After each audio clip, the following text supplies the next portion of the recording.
Letras y Ciencias de la Educación de la Universidad Central del Ecuador.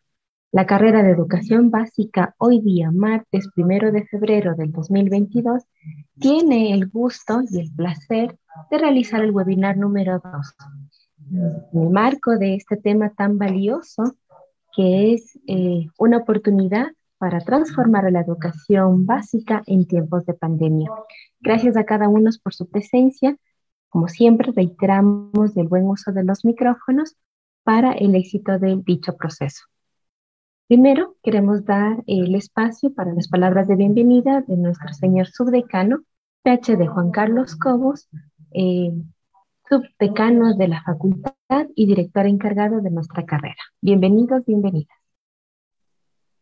Muy buenas tardes, estimados compañeros, compañeras presentes, estimados compañeros del Consejo Directivo de la Facultad, estimados participantes de expositores, doctor Fernando Cuji, subsecretario del Senacid. A todos ustedes les damos la bienvenida a nuestra segunda jornada de trabajo en el cual nosotros veremos cuál es la importancia de lo que tiene la educación básica en los procesos de pandemia. Decirles a ustedes que para la Facultad de Filosofía, Letras y Ciencias de la Educación es un placer poder compartir esta sala con expositores de alto nivel académico como el doctor Luis Fernando Cuji, quien será el expositor en esta tarde.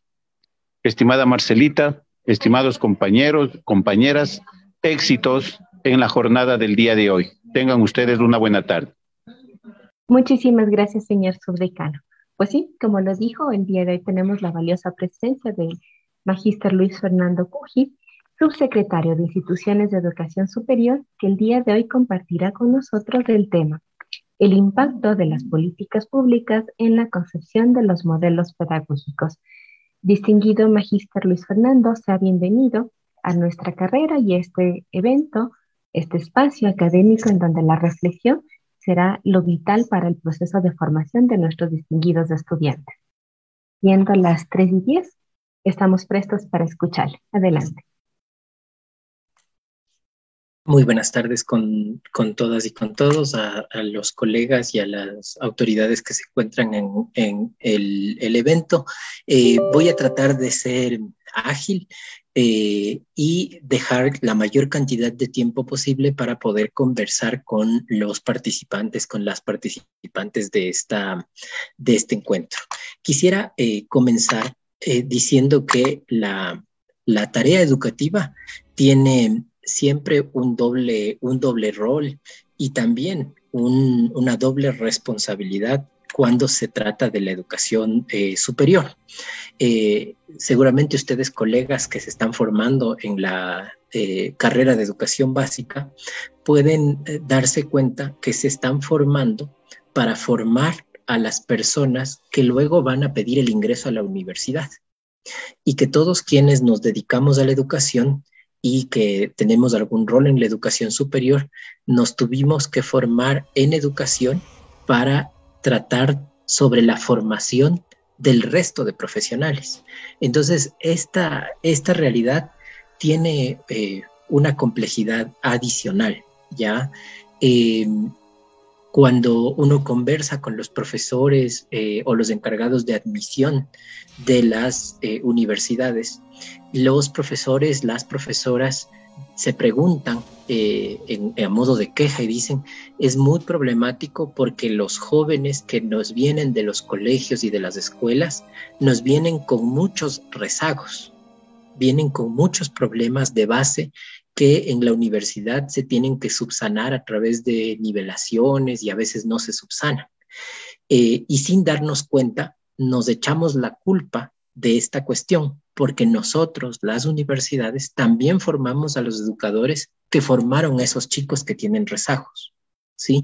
Esto es muy, muy importante para toda la profesión educativa, porque caemos en un círculo cuando estamos estudiando educación, de asumir la responsabilidad de todas las personas a las que servimos, cómo se van a desempeñar posteriormente en el bachillerato, en la universidad y en sus y en sus colegios, en sus profesiones.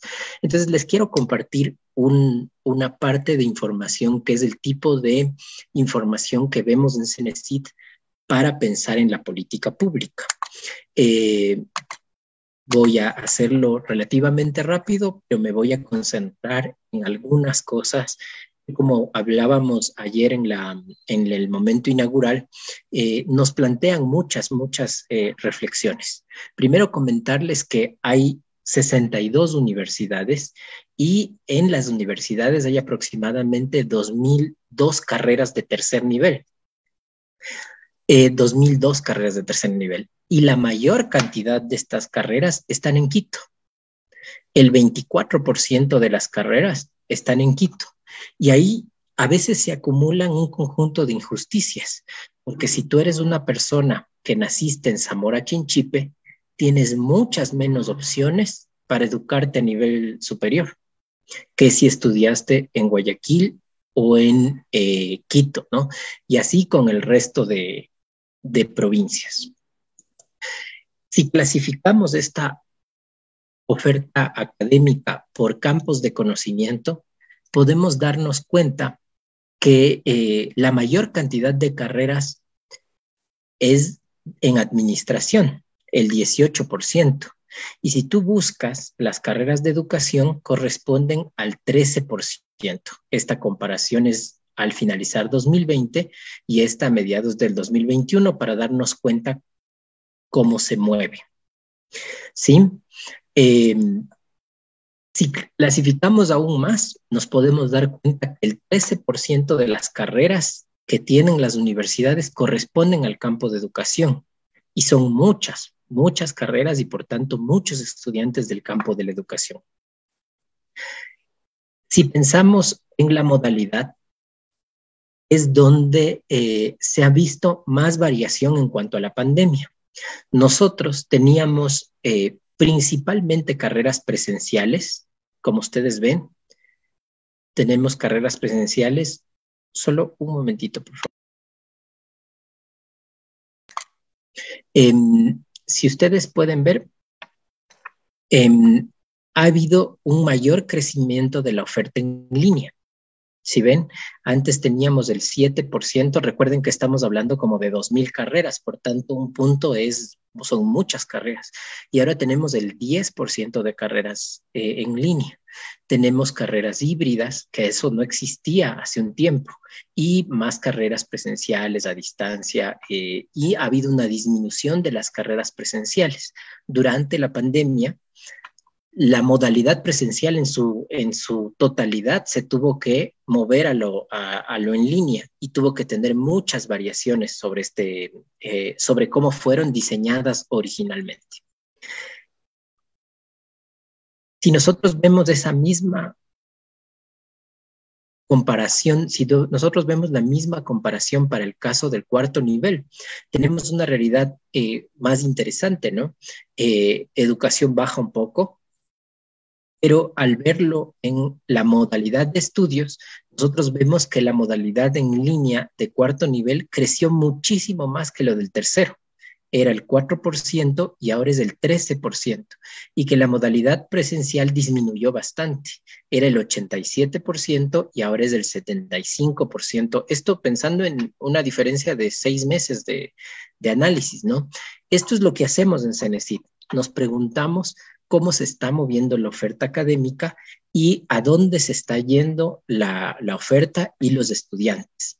Si ustedes ven, tenemos en términos de matrícula más o menos 150,000 estudiantes en institutos técnicos y tecnológicos. Esto es más o menos entre el 15 y el 19%, pero la mayor cantidad de personas está estudiando carreras de tercer nivel. Entre el 82 y el 77% de las personas que estudian en el sistema de educación superior están estudiando carreras de grado, licenciaturas, ingenierías. ¿Qué es lo que pasa? ¿Qué pasa con la demanda? Vamos a ver el ejemplo de educación básica porque es la carrera del auditorio. La carrera de educación básica es la tercera carrera más demandada del país, ¿sí? En la primera postulación hubo 31,000 personas que querían estudiar educación básica y había para esas 31,000 personas 2,963 cupos. ¿Sí? Para 31,000 personas, 2,963 cupos. Por tanto, por supuesto que se llenaron todas y faltaron muchísimas personas que querían estudiar educación básica y que no ingresaron porque no había más cupos, ¿no? Los cupos eran limitados para la cantidad de gente que quería acceder. Ahora, cuando nos plantearon la posibilidad de conversar con ustedes sobre este tema, la pregunta era, ¿cómo impacta la política pública en la concepción de los modelos pedagógicos? Pues bueno, cuando uno cambia el régimen académico, es decir, cómo se diseñan las carreras que todas las carreras reciben y que en el caso de educación básica también recibió, nosotros tenemos normas distintas. En el año 2009, y en el año 2013 se emitieron 2 reglamentos distintos y se modificaron 11,500 carreras, ¿sí? Y estas 8,600 carreras fueron perdiendo vigencia y las universidades presentaban nuevos proyectos de carrera para llegar ahora a tener 5,400 carreras y programas, de los cuales 5,000, es decir, la mayoría, ya se responden al reglamento del 2013. ¿Qué ejemplo les puedo dar?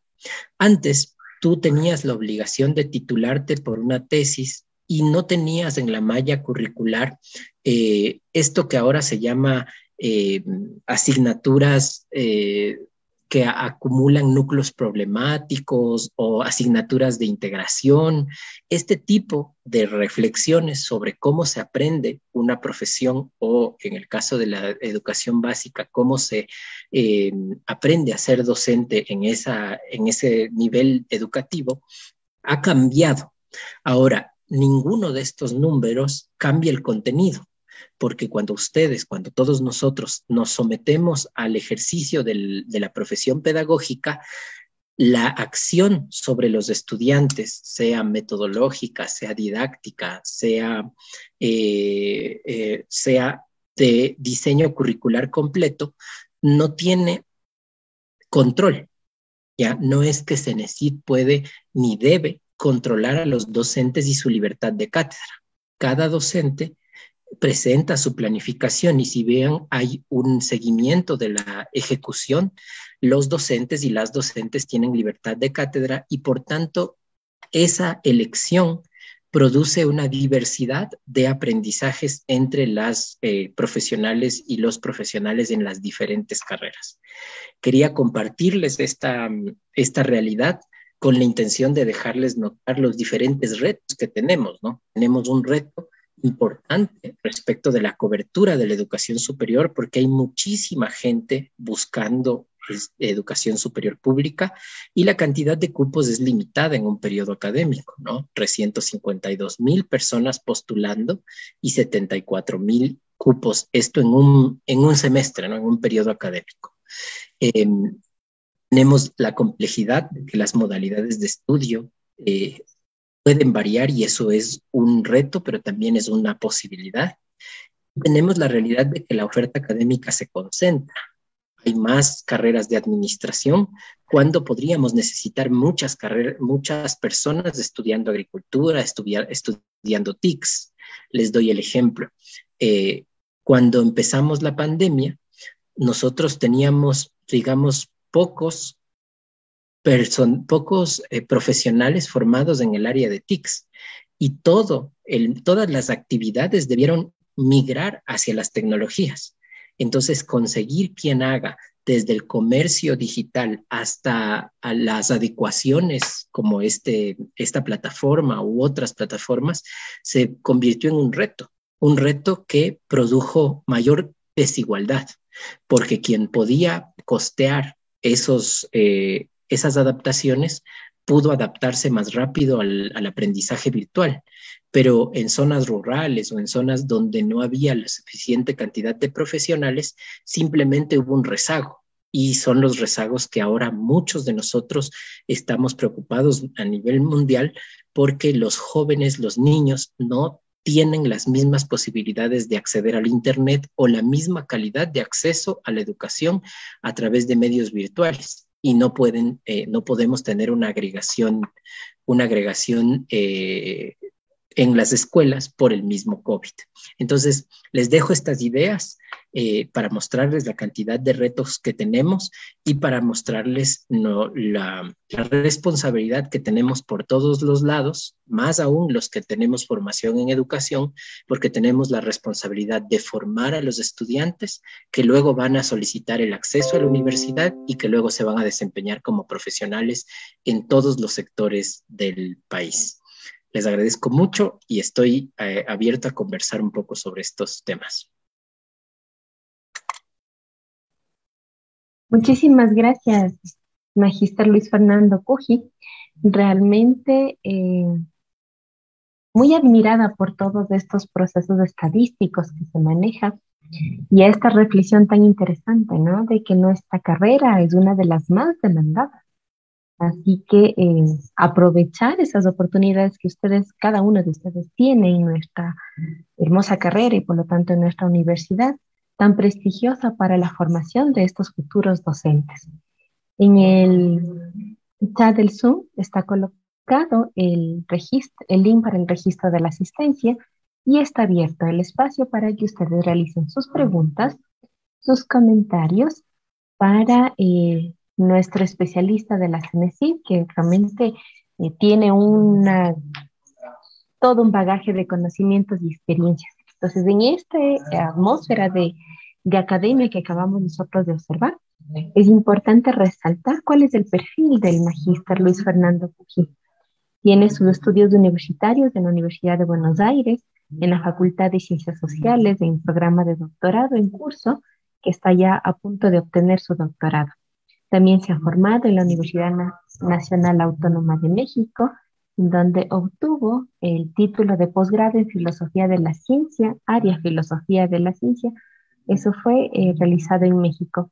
También estudiado en la Facultad Latinoamericana de Ciencias Sociales, la Flaxo, con una maestría en Antropología. La Universidad Politécnica Salesiana, obtuviendo su licenciatura en Ciencias de la Educación con especialidad Psicología Educativa, y también ha estudiado en la Universidad Nacional Autónoma de México, obteniendo un diplomado en investigación interdisciplinaria en el Centro de Investigaciones en Ciencia y Humanidades. Tiene una gran experiencia profesional, que chicos, si yo me dedico a leer esto, nos quedaríamos sin el tiempo para resolver sus preguntas y sus inquietudes. Muchas gracias por este tiempo. Sabemos que usted es una persona muy, muy ocupada y en su gran agenda nos dio su espacio para compartir, lo cual nosotros nos sentimos muy honrados por su presencia. Así que, chicos, estoy ansiosa esperando a sus preguntas. De acuerdo, así que vamos rapidito.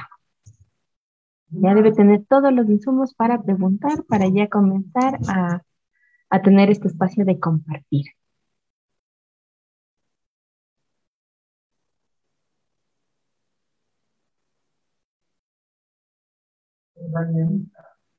A ver, aquí tenemos la pregunta. Como ayer me van ustedes a poner en crisis, ¿sí? Ayer nos bombardearon de preguntas y ya están llegando las preguntas. Dice, a ver, a Kate Pazmiño de cuarto semestre. Voy a ir seleccionando así por semestres, ¿no? Agradeciendo su participación y sus valiosas ideas. Y como docentes nos motivan a buscar la forma de llegar a zonas con pocas posibilidades con el fin de formar jóvenes con excelencia y altos estándares en conocimiento. La pregunta es, ¿cuál sería su meta hacia los jóvenes en las zonas rurales en función de construcción de su futuro? Les comento un par de ideas. La Universidad Central abrió las carreras, algunas de las carreras que tenían en modalidad presencial, en modalidad virtual. Y si uno ve la composición de la matrícula, es decir, de los estudiantes de la Universidad Central, es una universidad que sirve a muchos muchos estudiantes no solo de Quito. Ahora, es bien relevante mejorar esas experiencias porque a veces nuestros currículos son demasiado urbanos. Y entonces, imagínense, pongamos extremos, que tenemos un estudiante de educación básica de la Amazonía en comunidades indígenas. Y nosotros estamos formando un profesor para las escuelas del medio urbano de Quito. Esto es problemático, ¿no? Entonces, seguramente es necesario reflexionar sobre qué adaptaciones son adecuadas para diferentes tipos de realidades educativas. No se trata de disminuir calidad, sino de hacer adaptaciones curriculares apropiadas. Y lo otro es, hay algunos elementos muy importantes que tienen que ver con la calidad lectora, por ejemplo, porque esta capacidad lectora es una ayuda para poder desempeñar cualquier otra cosa. Y esto es muy diferenciado y muy complejo en términos virtuales. Esto puedo aportar ahorita. Listo, muchísimas gracias. Keila Pérez nos pregunta, ¿cómo podrían implementar nuevas políticas públicas para reforzar el aprendizaje en tiempos de pandemia?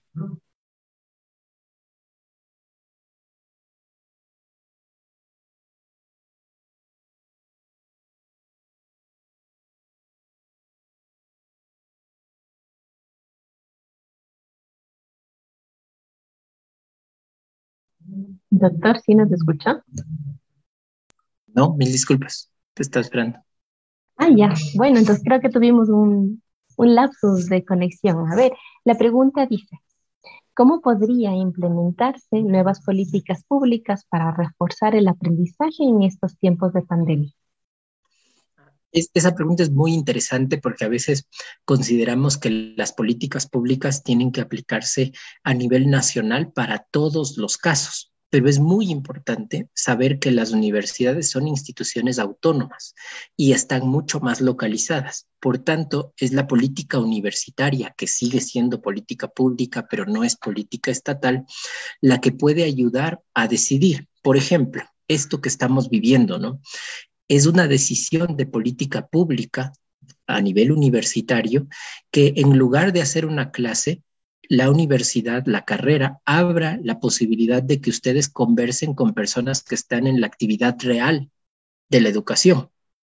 Imaginemos que ustedes no tuviesen estas opciones en las que ayer veían una historia respecto de cómo se armaban las prácticas preprofesionales en la carrera de educación. Hoy han visto un poco de datos sobre la oferta académica en educación superior y así. Esto es un conjunto de políticas que están exponiendo a los nuevos profesionales a información que normalmente podrían no tener, porque podríamos tener un perfil de egreso solamente dedicado al aula y no pensar en la completitud de la problemática educativa, es decir, en lo macro. Ahora, en ese sentido, uno puede ir mejorando cada uno de las herramientas. Por ahora estamos muy concentrados en las herramientas tecnológicas, pero no solamente son cuestiones de herramientas tecnológicas, a veces son cuestiones de herramientas sociales, de cómo establecemos mejores nexos con la sociedad, con la comunidad cercana a donde nos encontramos por el momento. Y luego cercana al mundo académico, al mundo de la universidad, cuando ya podamos asistir a las actividades en la universidad. Muchísimas gracias. Bueno, nos están bombardeando. Entonces, otra pregunta nos dice Marjorie. Me dirijo a usted para realizar la siguiente pregunta. ¿Por qué se creó las carreras híbridas? ¿Y qué significa híbrido? Ese es un método que quizás en clase también se da este proceso de reflexión. Quisiéramos escuchar su punto de vista. Muchas gracias por la pregunta. Es una gran observación. Antes, el sistema de educación superior tenía únicamente carreras presenciales, semipresenciales, en línea o a distancia, pero la pandemia produjo la aparición de este nombre que se llama híbrido. ¿ya? El hecho de que algo sea híbrido implica la mezcla de modalidades.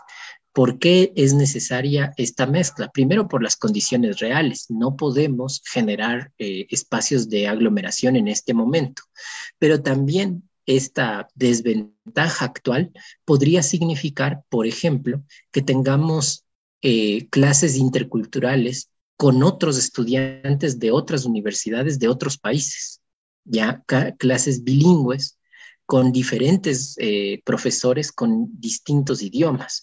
Entonces, al decir híbrido, a lo que nos estamos refiriendo es a una mezcla de modalidades. Y al decir mezcla de modalidades, se nos abren las oportunidades para tener diferentes contactos con diferentes profesores y estudiantes. Ojalá con cada vez mejores métodos, ¿no? Siempre es un reto eso, porque no todo lo que debemos aprender se puede aprender en línea, pero por ahora necesitamos aprender la mayor cantidad de cosas, hacerlo en línea o con otro tipo de metodologías. Muy bien, qué interesante, muchas gracias. Vamos con la siguiente. Bueno, hay muchas preguntas que se relacionan con el mismo tema, que establece de qué hacer para que los números de cupos que nos asignan en la carrera de educación básica cada vez se amplíe justamente en el nivel de demanda. Hay muchas preguntas que están en ese entorno.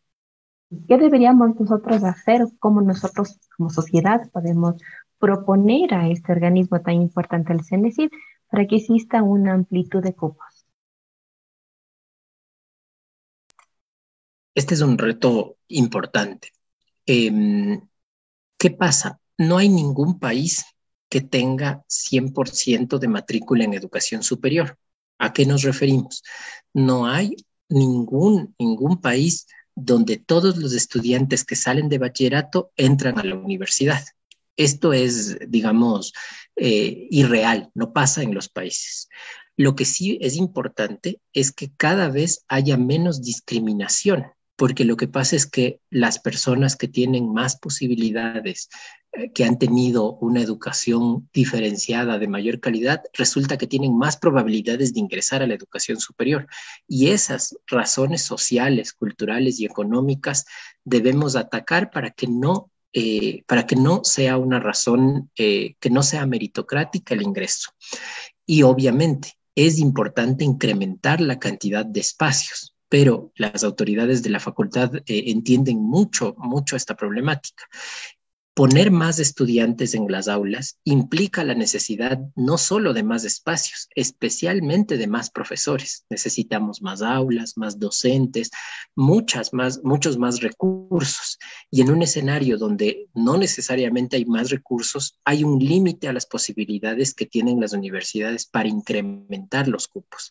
Obviamente, se tiene que incrementar la inversión en educación superior y se tiene que incrementar la calidad del gasto en educación superior. En los últimos años hemos visto que ha habido un incremento de la matrícula y esto ha sido independientemente de que haya más recursos. Ha habido universidades que han logrado mejorar la eficiencia en su gasto de tal manera que pueden atender a más estudiantes. Obviamente, esto tiene un límite y por tanto hay que esperar que haya cada vez más recursos para las universidades de tal manera que puedan haber más estudiantes. Muy valiosos sus aportes. Y a la par quedó sobre la mesa este asunto de las prácticas rurales que se quedó con la expositora del día de ayer en cuanto a estos aprendizajes que nuestros estudiantes puedan tener. Y ahora esa idea nuevamente viene acá, en función de qué, de las estadísticas que usted nos acaba de mencionar, que los estudiantes de la ruralidad no tienen los mismos derechos de acceso a la universidad, cuando eso es un derecho que lo establece así la Constitución. ¿Qué hacer con ese proceso de desigualdad social? El nivel de Quito y el nivel de Guayaquil, que fueron las ciudades que tienen mayor acceso, en cambio hay otras que realmente tienen muy poco. ¿Qué hacer frente a eso? El crecimiento de la oferta académica y de la oferta de cupos de manera cada vez más justa es una meta de política pública. ¿ya? No es justo para una sociedad que quienes vivimos en Quito y en Guayaquil tengamos más probabilidades de ingresar que quienes viven en otras provincias. Eso demuestra centralismo, demuestra un montón de errores y de dejos en nuestra sociedad. Y eso se puede hacer de dos maneras, digamos. Podemos hacer que las universidades que están allá crezcan, o podemos incrementar hacer que crezcan las universidades que son más centrales. Por el nombre lo estoy diciendo intencionalmente, ¿no? Pero ¿qué límite podemos tener para el crecimiento de la Universidad Central? Ya es una universidad gigantesca. La Universidad Central tiene aproximadamente 40,000 estudiantes sin contar la nivelación, ¿ya?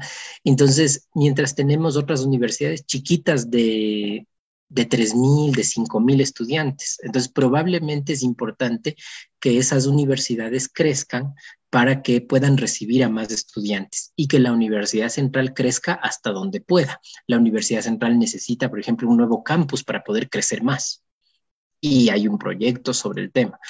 Se necesitan terrenos, hay mucha infraestructura. Es una meta de política pública que, por ejemplo, si eres de una provincia amazónica, tengas más probabilidades de ingresar, porque en este momento menos del 5% de las personas de la Amazonía acceden a la educación superior, diferente que si eres de Chimborazo o si eres de Cuenca o si eres de Quito y Guayaquil, más del 25% de personas logran entrar. En ninguna provincia entran todos, ¿no? Listo, muy bien, muchísimas gracias. Realmente con las intervenciones que acaba de hacer el doctor, pues está realmente cubierto esta necesidad intelectual que nosotros tenemos de este proceso de reflexión, de una brecha de crecimientos que implica toma de decisiones, que parece fácil, pero es todo un proceso, es todo un sistema. Y eso es lo que nosotros estamos. Y bueno, y para finalizar, sabemos que usted tiene una agenda muy estrecha. Queremos solicitarle que por favor nos ayude emitiendo unas palabras de motivación a estos futuros docentes. Estamos en una carrera en crecimiento. Nuestros estudiantes más grandes son de quinto semestre y en este proceso de aprendizajes, de experiencias, de ir realizando todos los resultados del aprendizaje que son básicos en cada uno de los semestres, han ido empoderándose de esto. Pero siempre es importante que otra persona extra, ¿no? Que elementalmente una autoridad, pues dé un mensaje de motivación para saber que ellos escogieron una muy buena carrera. Les comento esto, una anécdota. Ya cuando yo estaba entrando a la universidad, tenía en mi expectativa ser docente y estudiar con un grupo y trabajar con un grupo de chicos. Bueno, la vida nos trajo al momento en que me toca a mí participar de las decisiones sobre la oferta académica de todo el país, sobre la distribución de los recursos de todas las universidades.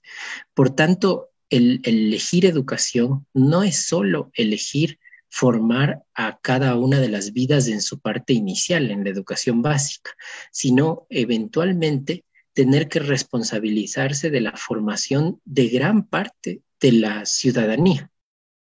Lo que ustedes han elegido es una responsabilidad tan grande como ser médico, porque ese médico no podría existir sin su profesor que le enseñó a leer, o sin su profesora que le enseñó a calcular o naturales o ciencias sociales. Por tanto, a veces nosotros vemos en la sociedad una especie de desprestigio en la educación, pero cuando ustedes vean eso, tienen que recordar que hubo 31,000 personas que buscaron el cupo que ustedes están utilizando. ¿Ya? De entre 31,000 personas, ustedes entraron y no otros.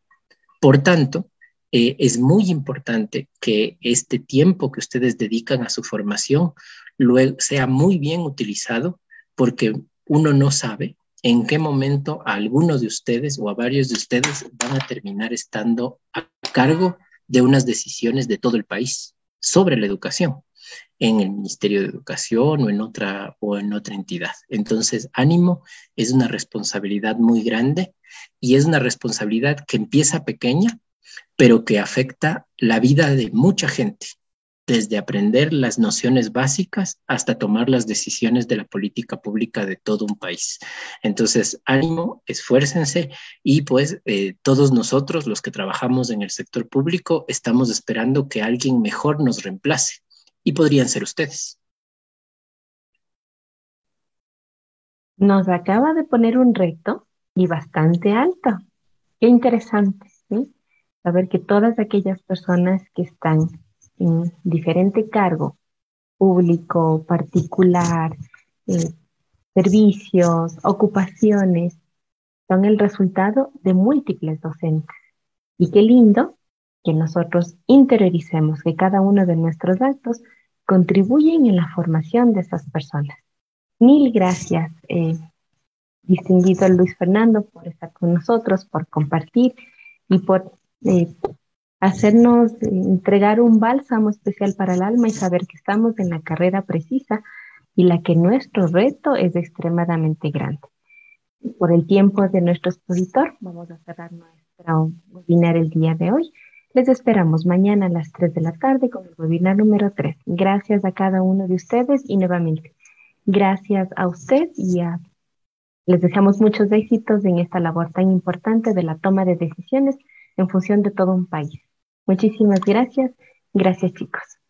Un abrazo a todos. Que estén muy bien. Gracias. Muchísimas gracias. Muchísimas gracias, Magíster. Muchísimas gracias. Muchas gracias.